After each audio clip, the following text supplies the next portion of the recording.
Good morning, student. Myself Praduman, your physics teacher in Modern International School, Hiswa branch. Today, I am going to discuss some topics related with chapter motion, graph, and concept of slope of linear equation. Graph. In previous classes, you have taught about you have studied about the graph of related equation, that means linear equation. What is a linear equation? So just like this, 2x plus 5 equal to 3, this is a linear equation. आपका power जब आपका 1 हो तो वैसे equation को क्या बोला जाता है? Linear equation. When power is 2, just like this, x square plus 2x plus 3 equal to 2. This is a quadratic equation. If power becomes 3, x cube plus 2x square plus 3x plus 4 equal to 0. This is a cubic equation. इस तरह से हम लोग equations के बारे में पढ़ते हैं. ये क्या है हमारा लीनियर इक्वेशन? जब आपका पावर 1 हो, जो वेरिएबल टर्म्स हैं, जब उनका पावर 1 हो तो वैसे इक्वेशन को हम लोग लीनियर इक्वेशन कहते हैं.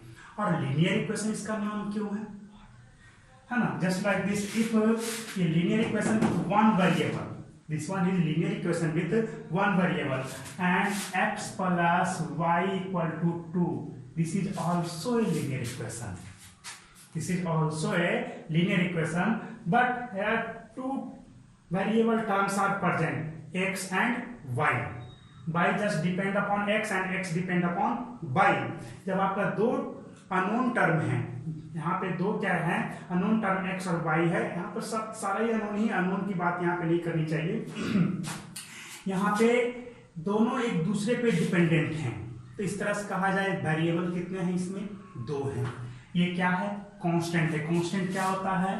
This value doesn't be change, this value is fixed, values of 2 is always 2, doesn't be changes. अब देखा जाए इसमें आप कैसे बोला कि ये वेरिएबल है, ये वेरिएबल है, because these two terms are dependent upon each other. Just like this, if you put the value of x equal to 1 plus y equal to 2, y equal to 1. y का value क्या आया? 1 आया. जब आपने x का value 1 रखा तो y भी 1 आया. चलो आप पुट करके देखो, put the value of x equal to 2, तो y क्या हो जाएगा? 2 plus y equal to 2, y equal to 2 minus 2 क्या आ गया? 0. क्या देखा? y 0 हो गया. क्या देखा? y का वैल्यू फिक्स रह रहा है? नहीं, y का वैल्यू x पे डिपेंडेंट है. y का वैल्यू जो है x पे डिपेंडेंट है. That means x equal to 1, y equal to 1, x equal to 2, y equal to 0. Change हो गया. x चेंज हुआ तो y भी चेंज हो गया. x इक्वल टू 3 रखो, देखो और चेंज हो जाएगा. x equal to 3 plus y equal to 2, y equal to 2 minus 3, that is minus 1. इस तरह से आप देख सकते हैं. क्या देखा आपने? जैसे ही आपने वैल्यू को x का वैल्यू चेंज कर रहा है तो y भी खुद से खुद चेंज हो जा रहा है. तो इस तरह से क्या कहोगे कि x depend upon y and y also depend upon x. आप इस तरह से y का वैल्यू पुट करके चेक कर सकते हैं. y का वैल्यू पुट कर, उसी तरह से आपको x भी डिपेंड करता है. तो ऐसे क्वांटिटी जो एक दूसरे पे डिपेंडेंट हैं, है ना, उन्हें डिपेंडेंट क्वांटिटी बोलते हैं, है ना, वेरिएबल क्वांटिटी बोला जाता है. तो ये दोनों वेरिएबल हैं, लीनियर इक्वेशन विथ 2 वेरिएबल. ये तो यहाँ तक कुछ कंसेप्ट क्लियर हुआ, है ना. आइए कुछ ग्राफ्स के बारे में समझें कि ग्राफ्स जो कहा गया है कि आखिर इसका नाम लीनियर इक्वेशन क्यों है. लीनियर एज इन वर्ड, जैसा कि आपको वर्ड में लिखा गया linear, that means straight line. इनका ग्राफ अगर जो प्लॉट किया जाएगा तो एक स्ट्रेट लाइन का फॉर्मेशन होता है, एकदम स्ट्रेट लाइन. तो इसलिए ऐसे इक्वेशन को लीनियर इक्वेशन बोला जाता है. ऐसे इक्वेशन को लीनियर इक्वेशन बोला जाता है जब स्ट्रेट होगा तभी. देखिए आप इसके बारे में जरा देखा जाए कि कैसे इसका ग्राफ ड्रॉ करोगे. तो जब भी आपको ग्राफ ड्रॉ करना है जहां पर 2 वेरिएबल क्वांटिटी है, 2 वेरिएबल क्वांटिटी है, तो आपको ग्राफ कहां पे प्लॉट करना होगा? तो एक्सिस सिस्टम होता है जिसमें इनके रिलेशन को रिप्रेजेंट किया जाता है. The relation of this variable terms is represented on that axis on that system is called axis system. एक सिस्टम है ऐसा, इसको x बोला जा रहा है और इसको y बोला जा रहा है। इन डिपेंडेंट क्वांटिटी का जो एक दूसरे पे डिपेंडेंट हैं, इनके रिलेटेड जो डाटा हैं, इनके जो वैल्यूज हैं, उनको इसमें रिप्रेजेंट करने का जो तरीका है वही इनका ग्राफ है। हमें क्या करना पड़ेगा, इसके लिए बहुत सारे पॉइंट को लेने पड़ेंगे, बहुत सारा पॉइंट। आइए, जब आप x और y यहां पे ले लिया, x equal to 0 then y equal to 2, put करो, यहां पे 0 रखेगा तो y equal to 2, x equal to 1 रखा आपने तो y इक्वल टू क्या हो जाएगा, दिस इज ऑल्सो 1। जैसे ही आप 1 को इस साइड सेंड करोगे, 2 माइनस 1 1, x इक्वल टू 2, जब 2 इधर जाएगा तो 2 माइनस 2, y इक्वल टू 0। इतना डाटा आ गया। अब एक सवाल आपके लिए है, लीनियर इक्वेशन को प्लॉट करने के लिए आपको किसी भी स्ट्रेट लाइन को ड्रॉ करना है, एक स्पेसिफाइड लाइन को, स्ट्रेट लाइन को, तो मिनिमम कितने पॉइंट की आवश्यकता होगी। तो कोई भी स्ट्रेट लाइन जो स्पेसिफाइड है कि वही लाइन आपको फिक्स वही जाना चाहिए, तो मिनिमम 2 पॉइंट होने चाहिए। 2 पॉइंट से ही कोई लाइन पास करता है, कोई फिक्स लाइन 2 पॉइंट। हालांकि उस लाइन पे हजारों लाखों करोड़ों की संख्या में पॉइंट हो सकते हैं, लेकिन जब भी कोई लाइन को ड्रॉ करना है तो हमें 2 स्पेशल पॉइंट लेना पड़ता है, तभी वो लाइन ड्रॉ होगा। ऐसे एक सिंगल पॉइंट के बारे में बात किया जाए कि इससे कितना लाइन पास कर सकता है, इससे आप हजारों लाखों इनफाइनाइट नंबर ऑफ लाइन पास करा सकते हैं। लेकिन 2 पॉइंट जब है, इन 2 पॉइंट से 1 और ओनली 1 लाइन ही क्रॉस करेगा, इसके अलावा दूसरा लाइन क्रॉस नहीं करेगा। इसीलिए जब भी हम ऐसे इक्वेशन का ग्राफ ड्रॉ करेंगे तो ओनली 2 पॉइंट लेकर के चलेंगे तो हमें ज्यादा सुविधा होगी। बहुत ज्यादा पॉइंट लेंगे, बहुत ज्यादा पॉइंट की आवश्यकता है नहीं, लेंगे तभी कोई फर्क नहीं पड़ेगा, आप 2 ही पॉइंट लेकर के ड्रॉ कर सकते हैं। अब ये जो इनका जो रिलेशन है x और y का, जो एक दूसरे से डिपेंडेंट है, इसी रिलेशन को हम इस एक्सिस सिस्टम में रिप्रेजेंट करेंगे और इसी रिलेशन को एक्सिस सिस्टम में रिप्रेजेंट करने का जो वे है वो उसका ग्राफ कहला जाता है ना। आइए देखा जाए कैसे हम लोग इसके रिलेशन को रिप्रेजेंट करते हैं। क्या रिलेशन है x और y में, कि जब x 0 होगा तो y 2 होगा, x 1 होगा तो y भी 1 होगा, है एक दूसरे से रिलेशन, है ना। x 2 है तो y 0 है, ये है, इस तरह से कुछ फॉलो कर रहा है। अरे इसमें हजारों लाखों की संख्या में आप number of point find out कर सकते हैं। And you represent all the point in this axis system, the representation of all the point, that means relationship between x and y is represented on this axis in point form, is known as the graph of this linear equation। Simple सा है, हम इन सारे data को यहाँ पे इसके बीच में भी बहुत सारे पॉइंट हो सकते हैं, इन दोनों के बीच में भी बहुत सारे पॉइंट हो सकते हैं। जैसे हम 1 के बाद डायरेक्ट 2 ले लिया, हो सकता है कि 1.2 ले सकते थे, 1.3 भी ले सकते थे, 1.4, 1.5, 1.6, तो इनके 1 और 2 के बीच बहुत सारे पॉइंट हैं। उन सारे पॉइंट को अगर आप लोगे तो आपको क्या होगा, बहुत सारे हजारों की संख्या में पॉइंट मिल जाएंगे इन दोनों के बीच में, और इसके रिलेटेड y का भी वैल्यू मिलेगा कुछ। तो इन सारे पॉइंट को अगर हम इसमें लोकेट कराएंगे तो क्या होगा, सारे पॉइंट को लोकेट कराएंगे, इसका रिलेशन जो है हम इस एक्सिस सिस्टम में दिया, जो इनका ग्राफ होगा। इन सारे पॉइंट को क्या बोला जाता है, locus of this point, sorry this linear equation, और दिस इक्वेशन बोल सकते हैं, है ना। तो आइए पहले देखा जाए, आप लोग क्लास 8 में पढ़ चुके होंगे कि किसी भी पॉइंट को कैसे रिप्रेजेंट करें।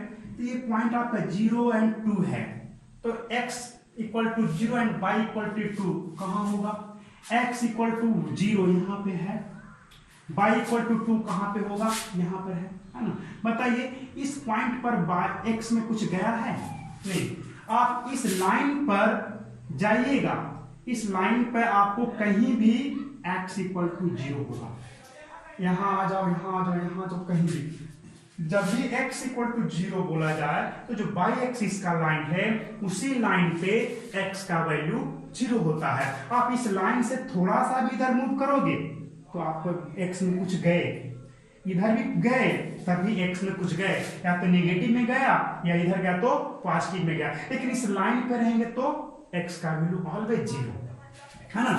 अब बताओ तो इस पॉइंट को आप कहां लोकेट करोगे, x equal to 0 y equal to 2, relation आपका 0 2 है कहां पे, तो यहां पर 0 भी है और y इक्वल टू 2, अर्थात ये हमारा हो गया 0 2 ये point. x equal to 1 and y equal to also 1 कहां है, x equal to 1 and y equal to 1, ये आपका है, यहां पर रेक्टेंगल बनेगा, ठीक है। x equal to 2 and y equal to 0। अब आगे x इक्वल टू 2 तो यहां पर दिख रहा है, y इक्वल टू 0 कहां पे होगा, y इक्वल टू 0 जब भी होगा तो x एक्सिस के लाइन पे, x एक्सिस का जो हमारा लाइन है इस लाइन पे y क्या होता है, ऑलवेज 0 होता है। y जो है इस लाइन पे 0 होता है, यहां पर भी आ जाओ y 0, यहां भी 0, यहां भी 0, हर जगह 0।